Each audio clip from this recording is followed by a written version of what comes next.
Que ya estamos en contacto con la embajadora, voy a decir, exdiputada nacional o diputada nacional mandato cumplido, Alicia Castro. Alicia, muy buenos días. Buen día, Mario, qué gusto escucharte. Bueno, igualmente para nosotros. Te seguimos y hemos observado que vos estás teniendo una, yo no sé si llamarle una mirada crítica, sobre el manejo del ingreso y egreso de personas en la Argentina, fundamentalmente aquellas que hacen turismo, es decir, no estamos hablando de personas que puedan tener misiones esenciales, sino personas que hacen turismo, que salen, que entran y que me parece haber entendido que en tu perspectiva los controles o bien son laxos o bien no se asumen con toda la responsabilidad del caso, y esto es lo que está permitiendo que nuevas cepas del coronavirus empiecen a ingresar a la Argentina. ¿Por qué no nos comentás qué es lo que estás viendo vos, que conoces el tema, por otra parte?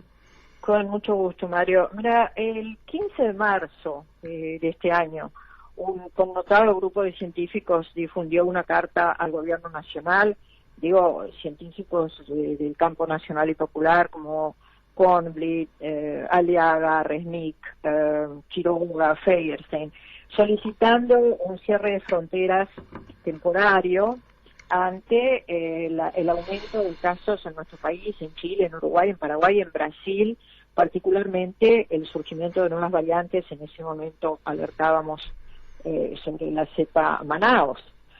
Y esta exhortación, que fue acompañada por cientos de firmas, entre otros Pérez Esquivel, etcétera, no tuvo eco. Las autoridades nacionales respondieron en ese momento que ni los vuelos, ni las fábricas, ni las escuelas eran escenarios de contagio, ¿no?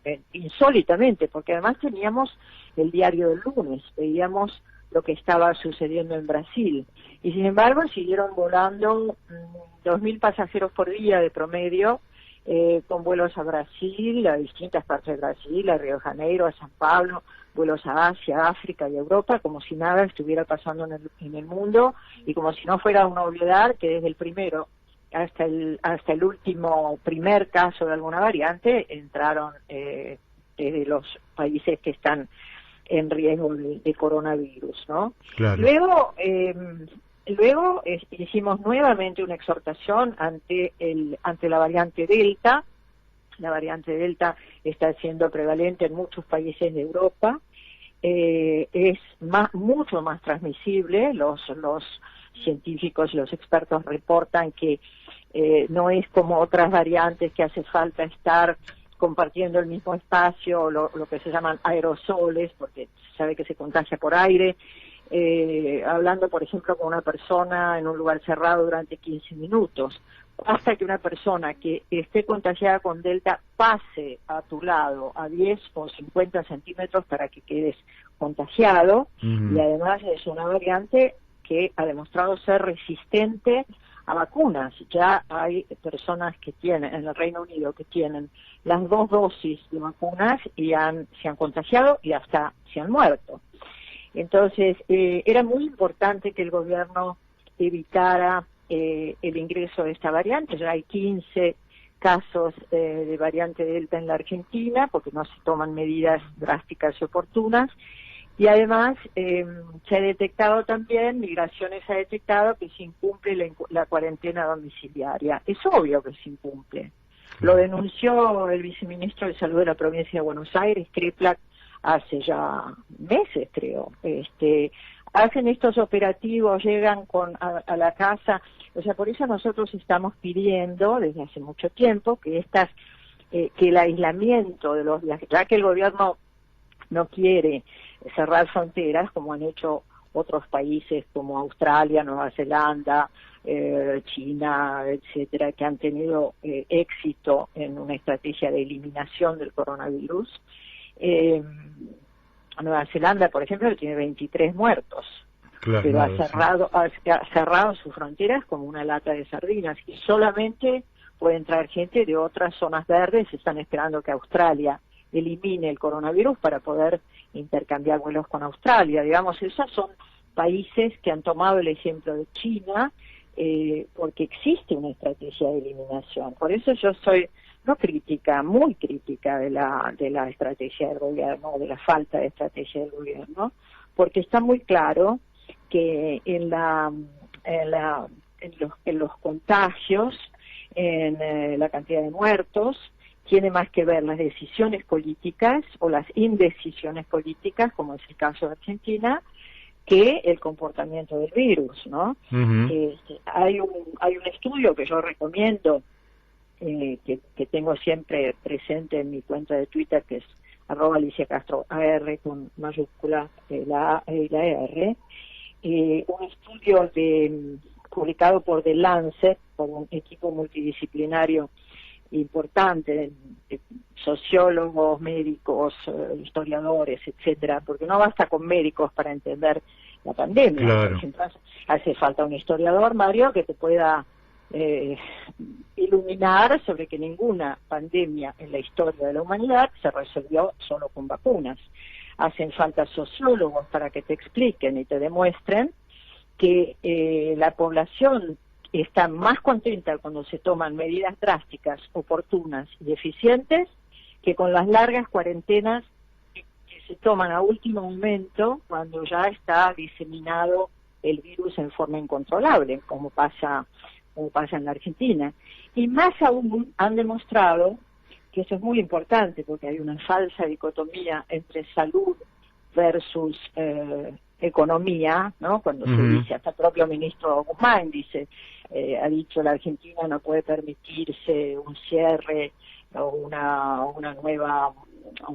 nuevo aislamiento, se equivoca, ¿no? Este estudio ha demostrado que los países han tomado como estudio de campo los países de la OCDE, los que han tenido como objetivo la eliminación de la pandemia, no la mitigación o la supresión, como se ha hecho en Argentina, que nos hemos limitado a bajar la curva para adecuar el sistema sanitario a contener a todos los enfermos, claro. Pero esto, digamos, aumentar hospitales, aumentar camas, aumentar terapias intensivas, no reduce la cantidad de los contagios ni la cantidad de muertos, ¿no?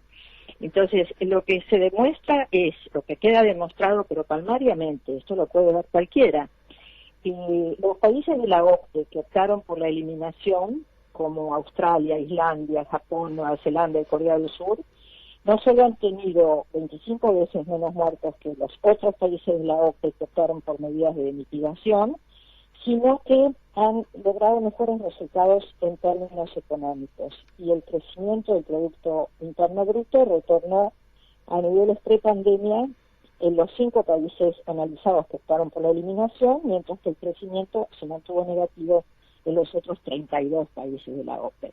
Yo leo con consternación, por ejemplo, he leído un tuit de Cecilia Nicolini, que es una asesora del gobierno, diciendo que viajaba con Bisotti al Reino Unido para intercambiar estrategias respecto al coronavirus. El Reino Unido ha tenido un desastre. Es un desastre. Claro. Entonces, señora Nicolini, ministra Bisotti, viajen a China, viajen a Corea, viajen a Taiwán, viajen a Islandia, viajen a Cuba, viajen a Japón, viajen a Nueva Zelanda, viajen a Australia, que son países, algunos de los cuales tienen 20 muertos, 30 muertos, claro, ¿no? Sí. Entonces, yo la verdad es que estoy consternada también, Mario, debo decirte, con el negacionismo de nuestra propia fuerza política. Porque uno puede negar o disimular muchas cosas, pero las muertes evitables no. Creo que es un límite, porque el cuidado de la vida es un imperativo ético, ¿no? Sí, claro. Ni siquiera estamos proponiendo, porque sabemos que el gobierno no lo va a hacer, suspender los vuelos completamente, cerrar fronteras como han hecho los países que son conscientes de la importancia de la vida, pero que los viajeros que llegan hagan un aislamiento en hoteles a su cargo. Eso, si vos viajás a Italia, vos tenés que pasarte 10 días en un hotel. Ujú. Si viajas a China, te tenés que pasar 14 días en un hotel, más 7 después en tu casa donde te van a controlar. Digamos, ¿por qué? Porque el aislamiento domiciliario es absolutamente inútil. El gobierno nacional, a diferencia del resto del mundo también, ha delegado estas funciones en alcaldes y en gobernadores. ¿Por qué? ¿Cómo? Si ya sabemos que la fuerza de Macri y Rodríguez Larreta expresaron con palabras que repitió el propio presidente de la Nación el año pasado, que Macri había dicho que mueran los que tienen que morir. Entonces, ¿qué hace Rodríguez Larreta? No los aloja en hoteles, porque hace cálculos electoraleros. Los muertos no votan, pero bueno, están haciendo esos cálculos. Entonces, no los alojan en hoteles, les permiten ir a su casa. Un pasajero, como los 15 que llegaron con la variante Delta y se fue a su casa, contagió no solo a la gente que volaba con él y a los que van en el transporte o a donde vaya a su casa, sino que cuando llega a su casa, obviamente no va a estar aislado. ¿Quién puede hacer un aislamiento en su casa? Tiene que tener un cuarto cerrado, una enfermera que le alcance la comida a la puerta. La persona claro. llega a su casa, se abraza con su familia. Mira, Mario, yo tengo un amigo, funcionario diplomático, que iba a ir conmigo a Rusia. Yo lo había elegido. Bueno, yo renuncié a esa posibilidad, porque no estoy de acuerdo con el manejo de las relaciones exteriores, particularmente cuando integrábamos el Grupo de Lima, hasta el 24 de marzo de este año. Pero ese funcionario sí fue a Rusia. Vino hace 15 días. Ajá. Por supuesto, vacunado con las 2 dosis de Sputnik. Viajó de Moscú a Ámsterdam, de Ámsterdam a Buenos Aires. El PCR le dio negativo al salir de Moscú, negativo al llegar a Ezeiza, se fue a su casa, a los 3 días tenía coronavirus y por supuesto contagió a parte de su familia. Mira. Esto ocurre todo el Claro, tiempo. el aislamiento sería muy lógico que toda la gente vaya a hoteles, por otra parte a cargo de ellos, lógicamente. Hoy, con la hotelería disponible que hay, eso no es ningún tipo de dificultad. Y la verdad que no se entiende muy bien. Sería un gran aliciente para los hoteles. Claro. Sería un gran aliciente para el sector hotelero, que es uno de los sectores más vulnerados durante la pandemia. Obviamente, las personas los argentinos que salen y que pasan varios días en Europa, en Asia, en África, en Brasil, o se van a vacunar a Miami, perfectamente pueden afrontar estar 4 o 5 días en un hotel a su cargo.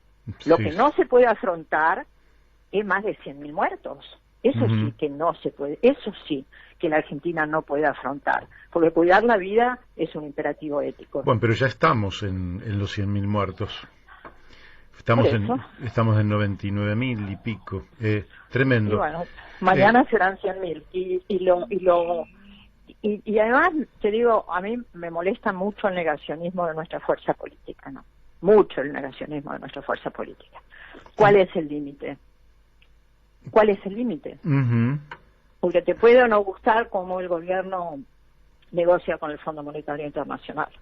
Te puede gustar o no gustar el tema del Río Paraná. Te puede gustar o no gustar distintas políticas, la política industrial. Ahora, negar que tenemos 100.000 compatriotas muertos cuando sabemos que existe una estrategia de eliminación. Nosotros esta tarde, junto con ATE, CTA, vamos a hacer un conversatorio con 2 de los científicos que desde mi punto de vista son más relevantes y más constantes en el tratamiento de la pandemia en Argentina, que son Rodrigo Quiroga y Daniel Feierstein, y está en mi Twitter, repito, @AliciaCastroAR, está el link de Zoom para que se puedan sumar y escuchar, porque otra clave de la pandemia, Mario, es la comunicación. Sí. ¿No? Acá, el presidente el año pasado, cuando tomó medidas oportunas, drásticas, marzo, abril, mayo del año 2020, se hizo cargo completamente de la pandemia. Yo me acuerdo que en ese momento habló de la diferencia que teníamos con Brasil. Brasil hizo un Twitter en junio 2020. Desde entonces Brasil aumentó 10 veces la cantidad de muertos que tenía en ese momento y nosotros 80 veces la cantidad de muertos que teníamos en ese momento por millón de habitantes, ¿no? No, es bárbaro, es brutal. Es brutal. Es decir, digamos, el relajamiento de las medidas. Y además que no es que se puedan o no tomar medidas. Se toman, no hay chance. Se toman oportunamente o se toman cuando es tarde, ¿no? Claro. En este caso, nosotros hemos tratado, junto a este grupo de científicos con los que trabajo, con los que dialogo, argentinos y en el mundo. Porque acá, por ejemplo, el ministro de Salud, Goyan, me bloqueó, de la cuenta de Twitter. ¿Te bloqueó? Me bloqueó de la cuenta de Twitter. Y la ministra Luceni me contestó un llamado. La directora de Migraciones, que a veces la ponen como vocera, y la verdad que la mujer hace muchos papelones, porque sigue postulando que es difícil gestionar los hoteles. Ahora yo me pregunto, ¿es difícil para el gobierno nacional gestionar la ubicación de 600 pasajeros en hoteles a su cargo? ¿Es más fácil gestionar 500 muertes por día, la morgue, los traslados de esta gente que muere además en silencio y soledad? ¿Negados? No, yo realmente estoy consternada y espero que nuestro gobierno reaccione más temprano que tarde, antes de que tengamos una tercera ola que puede aumentar esta tragedia que estamos viviendo. Sí. ¿Tenés unos minutos más, Alicia? Pocos, pero pocos. Tengo. Bueno, entonces elijo un tema, salimos de esta problemática, quedaría también, porque yo creo que nosotros tenemos la Argentina tiene las fronteras que son un desastre, conocemos buena parte de ellas, y la verdad es que es un verdadero descontrol, y tampoco sé si se ha hecho una movilización para lograr un cierre de fronteras de manera tal de por lo menos controlar el ingreso y egreso de personas a través de ellas. La impresión que yo tengo es que el desquicio histórico, no de este gobierno, histórico de nuestras extensas fronteras, se mantiene y por tanto es una fuente realmente, digamos, incontrolable, porque algunas fronteras se pasan a pie, otras se pasan en pequeñas balsas, otras... Paraguay, Brasil, claro. Está sucediendo constantemente, pero imagínate si no controlan algo que sería tan sencillo de controlar. Si vos llegás a Noruega, por ejemplo, al aeropuerto, no es que no puedas entrar, pero llegan funcionarios vestidos como astronautas contra el COVID y en vehículos especiales te instalan en hoteles especiales, claro, destinados a un aislamiento donde se puede hacer el rastreo al cuarto día, porque, yo entiendo que las autoridades hayan cometido muchos errores y no hayan evaluado los riesgos el año pasado, pero ahora creo que hasta un niño de escuela primaria sabe que si tenés síntomas de coronavirus te tenés que hacer un rastreo a los 4 días, ¿verdad? Porque antes podés tener un falso negativo, es decir, los pasajeros se testean antes de salir y al llegar, y eso no sirvió de nada, y los mandan a su casa, ¿no? Contagian a todo el mundo, desde el viaje, el ascensor, etcétera, la familia, ¿no? Entonces, si no testean eso, que sería relativamente fácil de organizar, imagínate si van a estar atentos a las fronteras. En los países que han seguido una estrategia de eliminación, Nueva Zelanda ha puesto el ejército en las fronteras, ¿no? Claro. Y sí, China si tenés la decisión, tenés que movilizar a tus fuerzas, que por otra parte, no estando en situación de guerra, están disponibles y con horas libres como para poder ocuparlas en custodiar este tema. Pero quería salir un minuto, te robo un poquito más de tiempo, sí, cómo no, para preguntarte por el tema del envío de armas a Bolivia con motivo del golpe contra Evo Morales, donde asumió Yanina Áñez la presidencia de Bolivia. Si vos sabés algo sobre esta materia, dado que estás bastante vinculada al mundo diplomático, porque lógicamente que la fuerza que gobernaba en aquel momento está negando, aunque al margen de las armas hay elementos objetivos que podrían estar comprometiendo a la administración de Mauricio Macri y a la propia Patricia Bullrich, dado que inmediatamente, bueno, se dice que le negó el espacio aéreo a Evo Morales para que pudiera salir del país hacia la Argentina, inmediatamente reconoció a los golpistas en el gobierno. Y fue el primer gobierno que reconoció claro. el gobierno de Áñez. ¿Y sí, cómo ves esta situación que realmente podría devenir en un escándalo de magnitud internacional?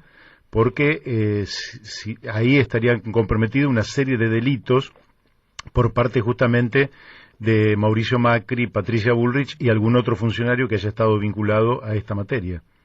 Gerardo Morales, por ejemplo. No, yo creo que es un hecho, obviamente, de una gravedad institucional inusitada, ¿no? Bolivia ha presentado las notas, las pruebas, también consta el recibo de esa carta claro. en la Embajada Argentina en Bolivia, de esa carta que envió una fuerza armada boliviana agradeciendo el envío de material bélico, que sirvió además habría servido para esas represiones sangrientas que tuvieron muchos muertos y muchos heridos. Parece natural que, digamos, esperable que el gobierno de Macri y Patricia Bullrich, con ese cinismo que la caracteriza, que ha caracterizado esa zigzagueante vida política de Patricia Bullrich, ¿no? Que fue guerrillera, fue ministra de Trabajo, ajustadora de la Rúa, digamos, una chica a la que le gusta la pólvora y que está a todo servicio, ¿no? Y el otro día un video grotesco, vestida de gaucho, el galope creo que tenía que ver con que huía de las preguntas de los periodistas, ¿no? Bolivia ha manifestado que está dispuesto a juzgar a Macri, para lo cual tiene que haber un pedido de extradición, ¿no? Creo que sería muy oportuno que haya un pedido de extradición, y sé que hay gente que ya ha hecho denuncias en la Argentina, como Eduardo Freiler, por ejemplo, ¿no? Claro. Que tengo noticias de que ha hecho denuncias en la Argentina. Yo creo que no puede ser juzgado en los dos países, pero también creo que debiera ser juzgado en la Argentina, porque si es que, Mario, cuando nosotros analizamos por delitos distintos podría ser juzgado en los dos países. Es una buena idea. Yo creo que digamos, cuando nosotros analizamos el desmoronamiento de las democracias en América Latina, que a veces hasta nos sorprenden, ¿no? Que no se reconozca a Pedro Castillo en Perú, el magnicidio de América Latina y el Caribe, ¿no? El magnicidio del presidente de Haití. Nos gusta o no nos gusta el presidente de Haití, no se trata de eso, ¿no? Es un hecho monstruoso. El bloqueo de Cuba y Venezuela, el constante linchamiento mediático contra Cuba y Venezuela, todo lo que empezó con el golpe a Chávez, el golpe que derrocó a Zelaya, etcétera. Todos y cada uno de los golpes en América Latina y el Caribe, el secuestro electoral de Lula, la prisión de Lula, la proscripción de Rafael Correa en Ecuador. Digamos, cuando vemos estas democracias todas en riesgo, decimos, bueno, ¿cuáles son los elementos que fundan, que construyen? ¿Cuál es el estatuto de esta falta de democracia? Entonces, vemos el lawfare, la manipulación de los aparatos judiciales con fines partidarios, sobre todo para proscribir a los gobiernos populares, lo mismo que se intentó con Cristina Fernández de Kirchner en Argentina. Vemos el papel de los medios, de la prensa basura, O Globo en Brasil, La Nación y el Clarín particularmente en Argentina, etcétera, etcétera, medios concentrados, porque Además, no solo hay bases militares proclives a la política de los Estados Unidos en América Latina, sino que hay bases mediáticas en América Latina. Entonces, vemos esos dos elementos, ¿no? Los medios. Y la OEA, además, siendo un brazo ejecutor de políticas que no son justamente democráticas. El Ministerio de Colonias, como dijo, no sé si Fidel o Chávez. Y además con cosas, con hechos aberrantes, como Almagro, por ejemplo, después de haber propiciado el golpe en Bolivia, reelecto como secretario general de la Organización de Estados Americanos. Habría que irse de la OEA. Sí, sí, una vergüenza. Es una vergüenza. Y por otro lado, también hay un tercer elemento que yo distingo a partir de este contrabando de armas de Macri, que es la impunidad. La impunidad.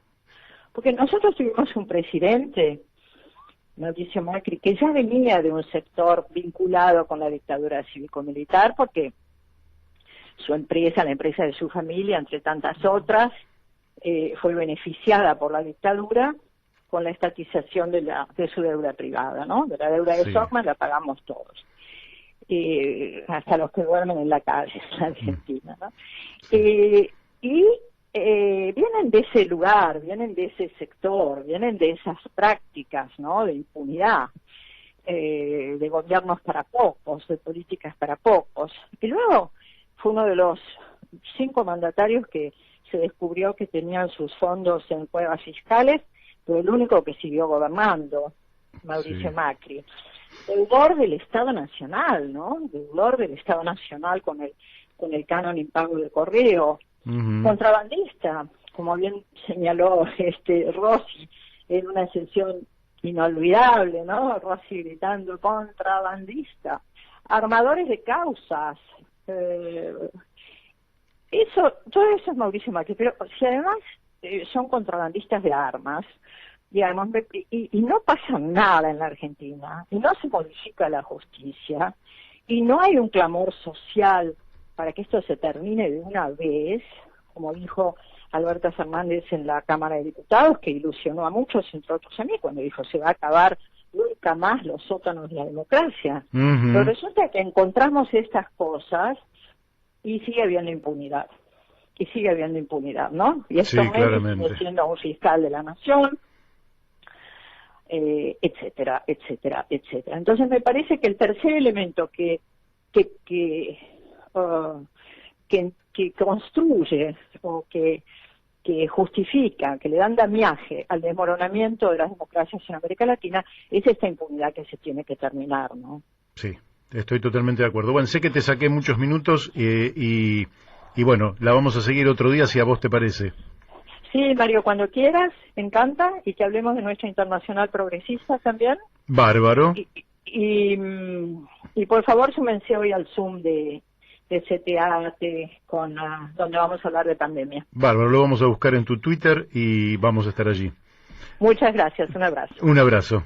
Muchas gracias. Bueno, hemos hablado con Alicia Castro, muy clara, muy clara, con una postura, que ella mantiene desde hace mucho tiempo. Qué bueno que no haya obsecuencia, ¿no? Qué bueno que no haya obsecuencia. Lo que me gusta a mí, los debates deben ser abiertos con todas las opiniones.